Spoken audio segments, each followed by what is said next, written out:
I'm Steve Johnson, News Director for theDove TV. Check out our other videos and visit our website at thedove.us. Thanks. Good morning, it's the top of the hour. I'm Steve Johnson. With this reminder, you can get our iPhone, iPad, and Android app. Then you can watch the Dove News on demand on your mobile app and on the Dove Roku channel as well. Well, in the news today, the death toll in the Turkish mining explosion continues to rise. Rescuers are in a race against time to reach the more than 200 miners trapped underground in a coal mine in western Turkey. An explosion and fire Tuesday killed at least 230 of the 787 people inside the mine at the time. Less than half of them were rescued. More than 360 workers have been evacuated so far. Fire conditions have stabilized in the San Diego area. Officials have called off the more than 20,000 evacuation orders for a wildfire burning on the edges of San Diego. The flames that erupted in the fire-prone Rancho Bernardo area quickly grew to 700 acres Tuesday, driven by hot, dry Santa Ana winds.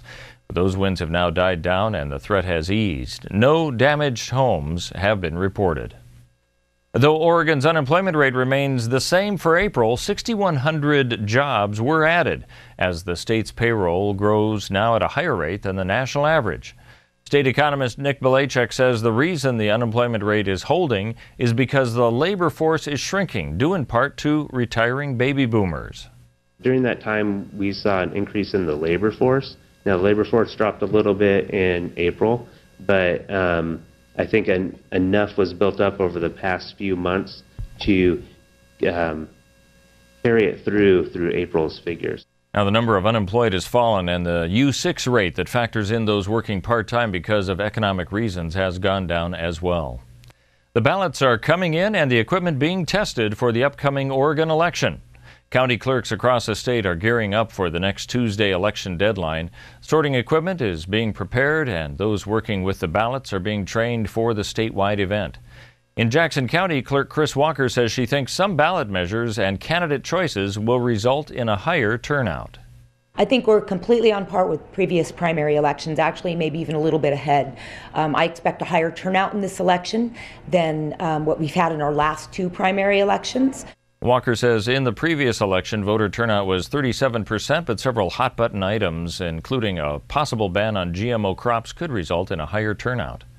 Medford's ban on pot shops being upheld by a circuit court judge. The case comes from an appeal by Mary Jane's attic and basement that was closed for illegally selling marijuana.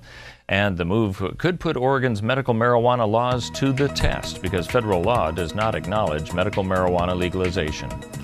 Let's take a look at our weather scene now, and we are expecting some hot weather in all regions like Northern California. Could get up to 90 with sunny skies, cooling down to 88 on Thursday, down to 63, and a possible chance of rain by Sunday. As we head into the Klamath Basin, sunny today, 85. Then the temperature also goes down to about 57 degrees and a slight chance of rain by Sunday. As we head over and along the coast, 80 degrees. That's pretty warm for Coos Bay and Brookings, and sunny skies, 69 tomorrow. Rain possibly on Saturday with a high of only 61. As we head inland to the Bend area in central Oregon, partly cloudy today, a high of 83. Could rise to 84 tomorrow before dropping down to maybe 57 by Sunday and a 40% chance of rain. And for southern Oregon, sunny today, 95 degrees in the Medford area, 88 tomorrow, could be 65 by Sunday. That's news and weather here on the Dove.